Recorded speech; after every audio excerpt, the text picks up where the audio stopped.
ივანე ჯავახიშვილის სახელობის თბილისის სახელმწიფო უნივერსიტეტს ახალი რექტორი ჰყავს. Როგორ ჩატარდა არჩევნები? რა პრეტენზია აქვს აუდიტორია 115 ახალ რექტორთან და როგორია გია შარვაშიძის გეგმები? მარიამ სეთურიძე ამბობთ.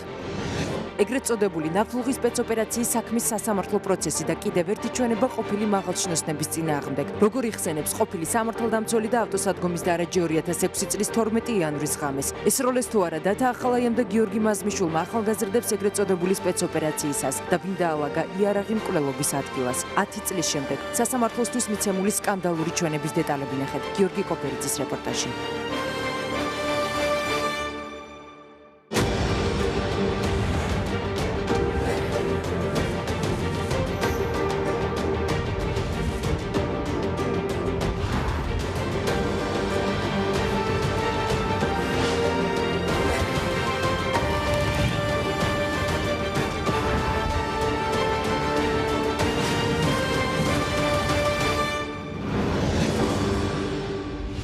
საღამომშვიდობის ეს 2030-ია გადაცემის ნახვა 2030-ის Facebook გვერდზე შეგიძლიათ გადაცემის მოსმენა კი რადიო უცნობის საშუალებით FM 98-სა და 1-ზე. მე მაკაცინცაძე ვარ და 2030-ის ჟურნალისტებთან ერთად დღის მთავარ თემებს წარმოგიდგენთ. რა გეგმები აქვს ივანე ჯავახიშვილის სახელობის თბილისის სახელმწიფო უნივერსიტეტის ახალ რექტორს? რა კონცეფცია წარუდგინა გია შარვაშიძემ აკადემიურ საბჭოს და როგორ გეგმავს ის უნივერსიტეტის რეპუტაციის ამაღლებას, რას პასუხობს ახალი რექტორი ოპონენტებს და აპირებს თუ არა სტუდენტთა მოთხოვნის შესრულებას გია შარვაშიძეს სტუმრად 2030-ში. რატომ ითხოვს პოლიტიკური გაერთიანება გირჩი ქართული ოცნებისგან ვაკის მეორე ოლქის მაჟორიტარობის კანდიდატის მოხსნას? რა ხედვა აქვთ ამ ოლქის მაჟორიტარობის კანდიდატებს და რას პირდებიან ამ მომრჩეველს? 2030-ის შეკითხვებს ბიძინა გეგიძე, ზურაბ ჯაფარიძე, ვიქტორ დოლიძე და თათია პაჭკორია უპასუხებენ, მანამდე კი დღის სხვა თემები. ივანე ჯავახიშვილის სახელობის თბილისის სახელმწიფო უნივერსიტეტს ახალი რექტორი ჰყავს. 36 წევრისგან შემდგარმა აკადემიურმა საბჭომ რექტორად განათლების მინისტრის ყოფილი მოადგილე აირჩია. კენჭისყრამდე რექტორის სამივე კანდიდატმა საბჭოს წევრებთან ინდივიდუალური გასაუბრება გაიარეს. როგორ აფასებენ ახალ რექტორს პროფესორები და სტუდენტები და რექტორის თანამდებობაზე? როგორი იქნება გია შარვაშიძის პრიორიტეტები? ნახეთ მარიამ სეთურიძის და გიორგი კიკვაძის რეპორტაჟში. 21 ხმა 36-დან გია შარვაშიძე თბილისის სახელმწიფო უნივერსიტეტის 30-მე რექტორია. ინდივიდუალური გასაუბრებისა და ფარული კენჭისყრის შემდეგ უნივერსიტეტის აკადემიური საბჭოს წევრებმა არჩევანი განათლების მინისტრის ყოფილ მოადგილეზე შეაჩერეს. შარვაშიძე განმარტავს, რომ რექტორის თანამდებობაზე პირველი ნაბიჯები უნივერსიტეტის იმიჯის ამაღლებისაკენ იქნება გადადგმული. ვაპირებო დავიწყო საქმიანობა იმ კონცეფციის მიხედვით, რომელიც წარმოადგენს აკადემიურ საბჭოზე. და უპირველესი ქმედებები რაც იქნება, ეს იქნება როგორც თქვით უკვე მეცნიერების განვითარება, ეს იქნება სტუდენტური ცხოვრების გაუკეთესება და ეს იქნება საერთოდ თბილისის სახელმწიფო უნივერსიტეტის იმიჯის ამაღლება. შარვაშიძის გარდა ივანე ჯავახიშვილის სახელმწიფო უნივერსიტეტის რექტორობის თანამდებობაზე საკუთარი კანდიდატურები ფილოსოფოსმა გიორგი ბარამიძემ და უნივერსიტეტის პროფესორმა ცირა ბარამიძემ წამოაყენეს, თუმცა მათ მხოლოდ 5 და 6 ხმა მიიღეს. ახლა უკვე ყოფილი კანდიდატები აკადემიური საბჭოს წევრების არჩევანს არ ეთანხმებიან. დღეს აკადემიურმა საბჭომ სამეცნიერო კოლეგიამ მეცნიერებმა უნარების ტესტი ვერ ჩააბარეს, მათ აკადემიურ თანამდებობაზე აირჩიეს არა მეცნიერი, არამედ მენეჯერი. და ამ პრაქტიკამ რა გამოიღო ბოლო წლების მანძილზე ჩვენ ეს ვიცით. აკადემიურ საბჭომ მოახდინა ამ წინასწარ დანიშვნის პროცესის, ასე ვთქვათ, ბრჭყალებში გაправება. ახალი რექტორისათვის ძველი მოთხოვნების შეხსენებას აუდიტორია 115 აქციის საშუალებით აპირებს. აუდიტორიის წევრების თქმით, ისინი რექტორის პოსტზე გია შარვაშიძის არჩევას არ ეთანხმებიან. აუდიტორიის წევრებისაგან განსხვავებით, რექტორი მისაღებია თვითმმართველობის წევრებისათვის. თვითმმართველობის პრეზიდენტის მოვალეობის შემსრულებლის თქმით, განათლების მინისტრის ყოფილი მოადგილე ამ სფეროში კანდიდატებიდან ყველაზე გამოცდილია. გია შარვაშიძე იყო პიროვნება, რომელიც წარმოადგენდა სახელმწიფოს და რომელსაც ჰქონდა ჩვენთან მოლაპარაკებები. მან არ შეასრულა არც ერთი დაპირება, არც ერთი პროგრესული ნაბიჯი, რომელიც წაადგებოდა უნივერსიტეტს. სამინისტროდან იყო გარკვეული ზეწოლა აკადემიური საბჭოს წევრებზე, თუმცა სამწუხაროდ ისინი ამაზე ხმამაღლა არ საუბრობენ. ამიტომაც გია შარვაშიძემ გაიმარჯვა. საჭიროა ვისწავლოთ ინსტიტუციების პატივისცემა, საჭიროა ვისწავლოთ ჩვენი არჩევანის პატივისცემა, რადგან ჩვენი სტუდენტების წარმომადგენლების მხრიდან არიან ეს ადამიანები არჩეული აკადემიურ საბჭოში, ამიტომაც თუ ამგვარი ეჭვი იყო, რომ ძალიან მარტივად მართვადი ადამიანები არიან, მაშინ არ უნდა დაგვეჭირა ხომ ხარი ამ ადამიანებისთვის. ამიტომაც რთულია მხოლოდ ფრაზები ყოველგვარი არგუმენტების გარეშე. ცვლილებებზე ორიენტირებულ ადამიანად აფასებენ პროფესორ მასწავლებლები გია შარვაშიძეს. მათი თქმით, ახალ რექტორს შესწევს ძალას სასწავლებელს ნდობა დაუბრუნოს. შარვაშიძეს გამოცდილ მენეჯერს უწოდებს განათლების მინისტრი. ბატონი გია შერვაშიძე არის ერთ-ერთი ყველაზე გამოცდილი მენეჯერი ესე განათლების კუთხით და ამიტომ თუ ვინმეს ხელში შეიძლება იყოს დამოუკიდებელი უნივერსიტეტი და ძლიერი მათ შორის სამინისტროსთან ურთიერთობაში და ნებისმიერ სხვა უწყებასთან მე მგონია რომ ეს ასეთი რექტორი იქნება. მრავალი წლის განმავლობაში ევროპულ საგანმანათლებლო სტრუქტურებში მუშაობდა და მან იცის რა ხდება გარეთ. მას გამოცდილება აქვს და ის არის სწორედ განათლების მენეჯმენტის მხრივ ჩახედული პიროვნება. იმავდროულად ის უნივერსიტეტელია. მე მხარს ვუჭერდი ბატონ გიორგი შარვაშიძის კანდიდატურას, იმიტომ რომ მომწონს ის პროგრამა, რომელიც მან წარმოადგინა მოველით იმ გარდაქმნების განხორციელებას, რომელიც ჩვენს უნივერსიტეტს დაუბრუნებს იმ ავტორიტეტს, რომელიც მას ყოველთვის ჰქონდა. თბილისის სახელმწიფო უნივერსიტეტის ყოფილმა რექტორმა ვლადიმერ პაპავამ თანამდებობა სტუდენტების საპროტესტო აქციის ფონზე 30 მაისს დატოვა. ეგრეთ წოდებული ნავთლუღის სპეცოპერაციის საქმეზე ყოფილი მაღალჩინოსნების წინააღმდეგ მიცემული კიდევ ერთი სკანდალური ჩვენება სხდომაზე ყოფილი სამართალდამცველი ჯონი ჯოხარიძე დაკითხეს, რომელიც 2006 წელს სწორედ ნავთლუღის ზონის ინსპექტორი იყო. ჯოხარიძის თქმით, ყოფილმა მაღალჩინოსნებმა დათა ახალაიამ და გიორგი მაზმიშვილმა ასფალტზე დაწოლილ ახალგაზრდებზე საკონტროლო გასროლა განახორციელეს, რაც მისივე განმარტებით თავად დაინახა. გიორგი კობერიძეგი ამბობს დეტალებს. ვიღები რომ ვინც მოიხადა მენაში ამოვიცან კუდის ხელმძღვანელი დათახალაია. ყოფილი სამართალდამცველი ჯონი ჯოხარიძე ეგრეთ წოდებული ნავთლუღის სპეცოპერაციის შემთხვევით იმ დროს შეესწრო, როდესაც მიმდებარე ტერიტორიაზე ინსპექტირებას ახორციელებდა.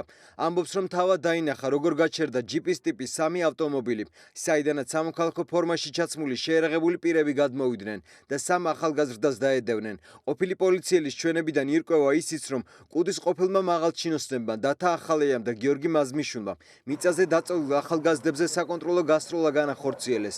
მოწმის ჩვენებით ახალგაზრდებს იარაღი არ ქონიათ, ის მიიტანეს და დაალაგეს. მე დავინახე რომ ორი პიროვნება არის ძირს დაცემული.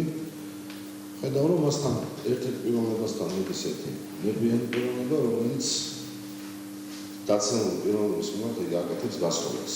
მეორე პიროვნება იქვე ახლოს რომელიც იყო მის მიმართაც ხორციელდება უკვე სხვა პიროვნების მიერ. გასროლა ვიღები რომ ვინც მოიხადა მენაში ამოვიცან კუდის ხელმძღვანელი დათახალაია. ხედავ რომ უამრავ ვიდიან პიროვნებები და ხდება იარაღების დალაგება. ამის შემდეგ შემოდის დონაძე და ესეთ რაღაცასაც ამბობს. დაკეცეთ კონდაქტები, რეკლამები. მალე ვირთვება ვიდეო კამერა. მოსამართლემ დღესვე ეგრეთ წოდებული ნავთლუღის სპეცოპერაციის საქმეზე იმ ავტოსადგურის დარაჯის ჩვენება მოისმინა, რომლის მიმდებარედ ოპერაცია ჩატარდა. მოწმე გალაქტიონ ჯანელიძემაც განაცხადა, რომ ახალგაზრდებს იარაღი არ ქონიათ. მისივე ჩვენებით დაინახა, როგორ მისდევდნენ მათ შავ ტანსაცმელში ჩაცმული პირები. მომხდარიდან გარკვეული პერიოდის შემდეგ კი მასთან ერთ-ერთი გამომძიებელი მივიდა და უთხრა, რომ ჩვენებას პროკურორი დაწერდა, ხოლო მას ხელი უნდა მოეწერა. იარაღი თუ დაინახეთ მათ ხელებში. არა, გარბოდენ ისინი. კი ბატონო. უკინახეთ ხმა მომესმის. ვის ხმა გესმის? ავტომატების ხმა, როცა მიდიოდა ესეც კი. ამ ბიჭების მიმართულები? ბიჭების მიმართულები და ის ხარეზე და მე ხო არის ეს. ხო და შავებიანი და ესე და გოსულ შავებიანი შავი ისინი. ყოფილი სამართალდამცველის ჩვენება ბრალდებულების ადვოკატებისთვის არადამაჯერებელია. დათახალაიას დამცველი მიიჩნევს, რომ მოწმე ჯოხარიძემ ყოფილი მაღალჩინოსნების წინააღმდეგ ჩვენებებს კონკრეტული დივიდენდების მისაღებად იძლევა და რეალურად ის შემთხვევის ადგილზე საერთოდ არ ყოფილა. ჯოხარიძემ თავისი ნამუსი გაცვალა თანამდებობაში, ის პირდაპირ დანიშნეს სიღნაღის პოლიციის უფროსად, შემდგომ ორგზის მას რიგგარეშედ მისცეს ჩინი, იგი იძლევა სრულჩვენებას, ის ნავთლუღის ავტოსადგურში არ ყოფილა. ეგრეთ წოდებული ნავთლუღის სპეცოპერაციის დროს 3 ახალგაზრდის განზრახ მკვლელობაში პროკურატურა კუდის ყოფილ მაღალჩინოსნებს დათა ახალაიას და გიორგი დგებუაძეს იგივე მასტერასად დანაშაულებს. რაც შეეხება დაცვხარის ეს ვთქვათ აბსურდულ ბრალდებებს, ამასთან დაკავშირებით ძალიან მოკლედ შემოვიფარგლებ, იმიტომ რომ იმდენად დაუსაბუთებელი და უსაფუძვლო ამაზე კომენტარის გაკეთებაც კი არ არის. ჯოხარიძე გახლავთ მოწმე, რომელიც იყო ისანის სამგორის სამზებროს უბნის ინსპექტორი, შეამჩნევს იგი ასევე ორ გარდაცვლილ ადამიანს, ერთ-ერთთან მიდის ნიღბიანი ადამიანი ადამიანი აკეთებს თავის მიმართულებით საკონტროლო გასვლას, შემდგომ იხსნის ნიღაბს და მასში მან ამოიცნო კონსტიტუციის საფრთხების დეპარტამენტის იმჟამინდელი თავმჯდომარე დავით ახალაია. ეგრეთ წოდებული ნავთლუღის სპეცოპერაციის საქმის განხილვა 5 ოქტომბერს კვლავ ბრალდების მხარის მოწმეების დაკითხვით გაგრძელდება. ნაციონალური მოძრაობის გასამართლების მოთხოვნით სულხან მოლაშვილის ოჯახი 1 ოქტომბერს მოსახლეობას კინოთეატრ ამირანში მისვლას თხოვს. მთავარ პროკურატურას კი აქციის საინიციატივო ჯგუფი და ოჯახი საქმეზე დაწყებული გამოძიების კვალიფიკაციისა და უფლებამოსილების გადამეტებით მიმდინარე გამოძიების წამების მუხლით შეცვლას თხოვს. თემაზე რეზი ხუციშვილი მუშაობდა. არ დაავიწყდეთ ამ 9 წლიანი პირსისხლიანი რეჟიმი საზოგადოებას. კონტროლის პალატის ყოფილი თავმჯდომარის ოჯახი და მეგობრები ნაციონალური მოძრაობის გასამართლების მოთხოვნით აქციას გამართავენ. აქციის მონაწილეები 1 ოქტომბერს კინოთეატრ ამირანში შეიკრიბებიან. ეს გადაწყვეტილება მოლაშვილების ოჯახში გამართულ შეხვედრაზე მიიღეს. ოჯახი მოსახლეობას თხოვს დაგეგმილ აქციას შეუერთდნენ. შეკრებამდე კი ოჯახმა და მოლაშვილის საქმეზე პეტიციის ინიციატორებმა განცხადება გაავრცელეს, სადაც მოსახლეობას ძალადობრივი რეჟიმის მსხვერპლთა პატივის მისაგებად და წამებისა და სისასტიკის დასაგმობად შეკრებისკენ მოუწოდებენ. სულხან მოლაშვილის საქმეზე დაისაჯოს ყველა, ვინც დამნაშავეა და მეორე არ დაავიწყდეთ 9 წლიანი პირსისხლიანი რეჟიმი საზოგადოებას 4 წლის თავზე 4 საათზე კინოთეატრ ამირანში იქნება ჩვენი შეხვედრა. ლევან გაჩიჩილაძის თქმით, ისინი ამ აქციით საპატიმროში მის მიმართ გამოყენებულ არაადამიანურ მეთოდებს დაგმობენ. ძალიან მნიშვნელოვანია, რომ საზოგადოებამ კიდევ ერთხელ გაიხსენოს ის ძალადობა და მოხდეს იმ ადამიანების შეკრება, ვინც 9 წლის განმავლობაში ფრონტის წინა ხაზზე იდგა და გადავწყვიტეთ, რომ ესე გამოხმაურებოდით მოლაშვილის ოჯახის მიმართვას. მოლაშვილის საქმეზე პეტიციის ინიციატორები ყველა იმ ადამიანის დასჯას ითხოვენ, ვისაც კონტროლის პალატის ყოფილი ხელმძღვანელის წამებასა და არაადამიანურ მოპყრობაში ბრალი მიუძღვით. უფლებადამცველი ნანა კაკაბაძე ერთ-ერთია პეტიციის ხელმომწერებს შორის. კაკაბაძე მთავარ პროკურატურას თხოვს საქმეზე დაწყებული ახალი გამოძიება, რომელიც უფლებამოსილების გადამეტების მუხლით მიმდინარეობს, გადაკვალიფიცირდეს. წამების მაგივრად საქართველოში საქმე აღიძრა უფლებამოსილების გადამეტებაზე და დღეს გამოძიება მიმდინარეობს იმ მუხლით, რომელიც იყო აღძრული ჯერ კიდევ 2005 წლებში. აქედან გამომდინარე ჩვენი მთავარი მოთხოვნაა, რომ ახსრულდეს ევროსასამართლოს მოთხოვნა, რომ გადაკვალიფიცირდეს ეს მუხლი 154 მუხლის პრიმატი, რაც გულისხმობს წამებას, ჯგუფურ წამებას სულხან მოლაშვილის წინააღმდეგ. ნაციონალურ მოძრაობაში სულხან მოლაშვილის თემაზე კომენტარის გაკეთება არ ისურვეს. ქართული ოცნების პოლიტსაბჭოს წევრი ეკა ბესელია კი აქციის ორგანიზატორთა მოთხოვნას უერთდება. მე ამ მოძრაობის სულისკვეთების ემოციის აბსოლუტურად მესმის და უთანაგზობ. რა თქმა უნდა, მნიშვნელოვანია, რომ ასეთი ტრაგედიის და ასეთი შემზარავი ისტორიის შემდეგ განცდა არ დარჩეს, რომ რაღაც არ გაკეთდა და სამართლიანობის კუთხით რაიმე დააკლდა.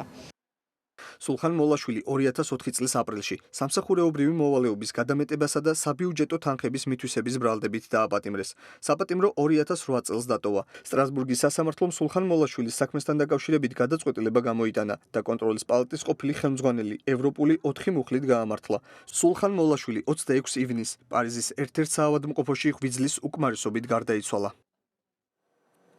ყოფილი და მოქმედი თანამშრომლები სახალხო დამცველს უპირისპირდებიან და უჩან ანუაშვილს დევნაში ადანაშაულებენ. თბილისის საქალაქო სასამართლოს გადაწყვეტილებით სახალხო დამცველს მის მიერ ერთ-ერთი გათავისუფლებული თანამშრომლის სამსახურში აღდგენა დაევალა. როგორ შეხვდა ანუაშვილი სასამართლოს გადაწყვეტილებას, გიორგი მანჯავიძე კი ამბობთ. სახალხო დამცველის აპარატის ადამიანური რესურსების დეპარტამენტის ხელმძღვანელი. სწორედ ეს თანამდებობა ეკავა ილია ჭანტურაიას სამსახურიდან გათავისუფლებამდე. თბილისის საქალაქო სასამართლოს გადაწყვეტილებით სახალხო დამცველს მის მიერ გათავისუფლებული თანამშრომლის სამსახურში აღდგენა დაევალა. სასამართლომ მიუთითა, რომ სახეზეა შრომის უფლებების დარღვევა და ომბუდსმენის გადაწყვეტილებები დაუსაბუთებლად ცნო. მე ნამდვილად ვერ გეტყვით მოცემულ საკითხზე სახალხო დამცველი რას გადაწყვეტს. მის ადგილზე ალბათ ნებისმიერი პირი, რომელიც ობიექტურად შეაფასებდა მდგომარეობას, აღარ ესე ვთქვათ, გააგრძელებდა იმავე მოქმედებებს, რასაც ჰქონდა ადგილი, შეეცდებოდა გამოსწორებას მდგომარეობისა და ასე ვთქვათ, აღასრულებდა სასამართლოს გადაწყვეტილებას.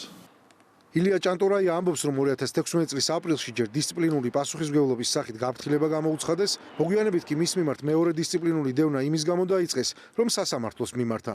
საბოლოოდ ის 8 ივლისს სამსახურიდან გაათავისუფლეს. მიზეზად ჭანტურაია უჩან ანუაშულთან და ომბუდსმენის მოადგილესთან ნათია კაციტაძესთან კონფლიქტს ასახელებს. ერთ-ერთი, ასე ვთქვათ, კატალიზატორი იმისა,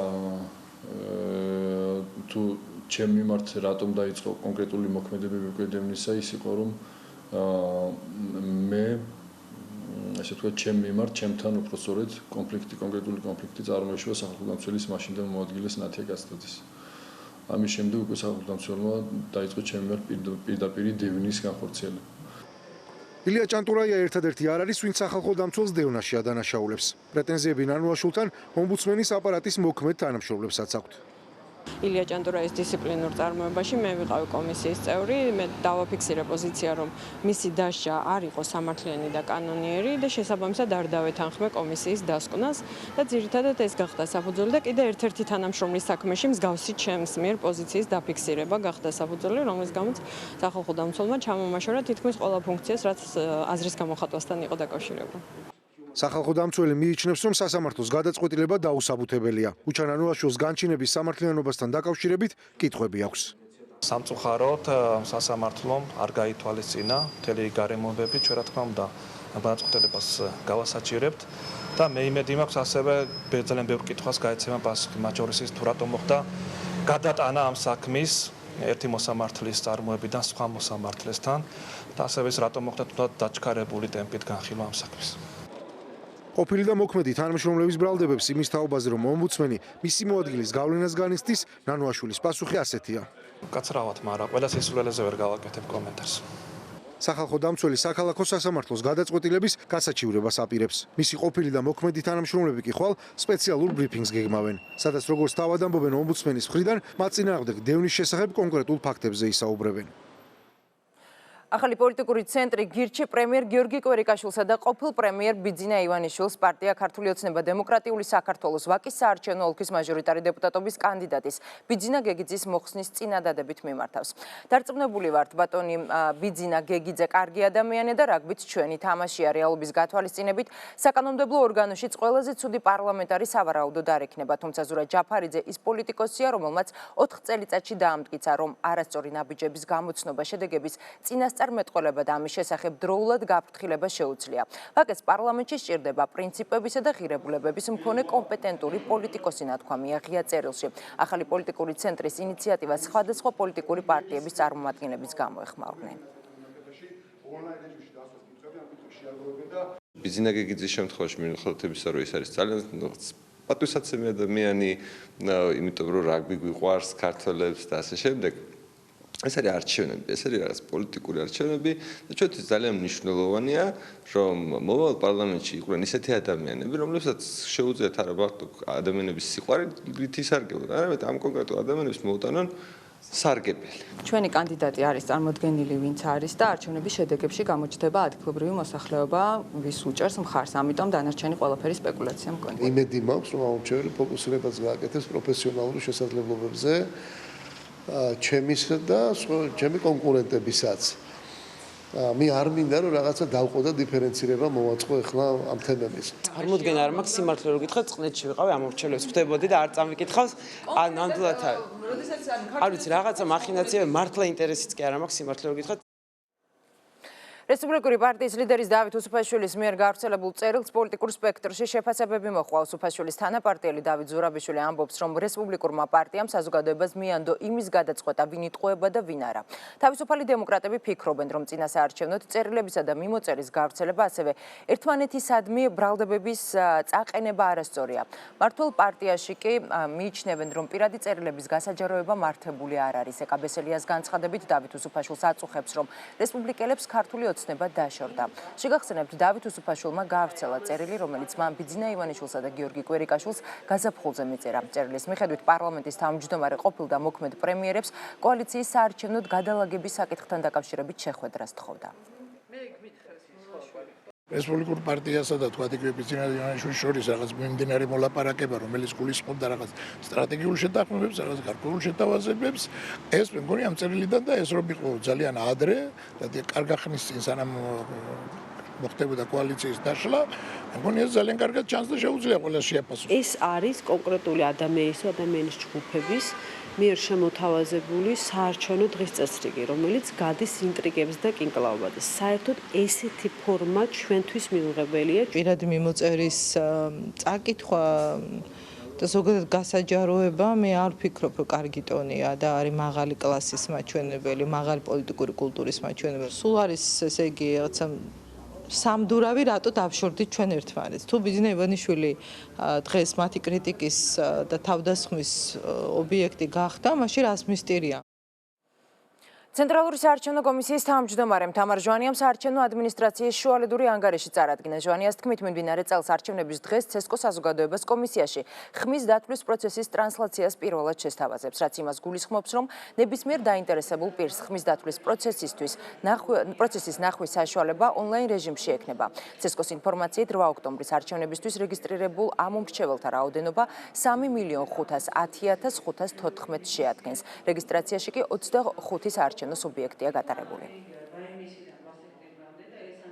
ძალიან ბევრი სიახლე და სერვისი შევთავაზეთ ჩართულ მხარეებს ამომრჩევლებს, მაგრამ თავარი სიახლე, რომელიც ერთ-ერთი ჩვენ დღეს გავაჟღერეთ ამ ანგარიშზე, გახლავთ ის, რომ ჩართულ მხარეებს ნებისმიერ მსურველს პირდაპირ ონლაინის მეშვეობით, პირდაპირ Facebook-ისა და YouTube-ის მეშვეობით შეუძლიათ მიიღონ ინფორმაცია და ნახონ საჯაროდ, როგორ ითვლება ხმები ცენტრალურ საარჩევნო კომისიაში. ახლა რეკლამის შემდეგ თქვენ ნახავთ. 7 ახალი მარშრუტი და ქუთაისის საერთაშორისო აეროპორტიდან პირველი ავიარეისი ბერლინის მიმართულებით. ევროპის რომელ ქალაქებში შესრულდება ახალი რეისები და რა ფასს თავაზობს მგზავრებს ავიაკომპანია ვიზიარი. რამდენად მზარდია მოთხოვნა და შეუწყობს თუ არა ხელს დამატებითი რეისების დანიშვნა ტურიზმის განვითარებას. ირაკლი აკოპია, მაკალაშხია დეტალებით. ქვევრის პირველი სკოლა აკადემია იყალთოში. რა ტექნოლოგიით დამზადდება ქვევრის სკოლა აკადემიაში და მოხდება თუ არა ქართული ტრადიციული მეთოდის გამოყენება, რომელსაც იუნესკომ არამატერიალური კულტურული მემკვიდრეობის ძეგლის სტატუსი მიანიჭა. გენო სიყმაშვილი კი ამბობს.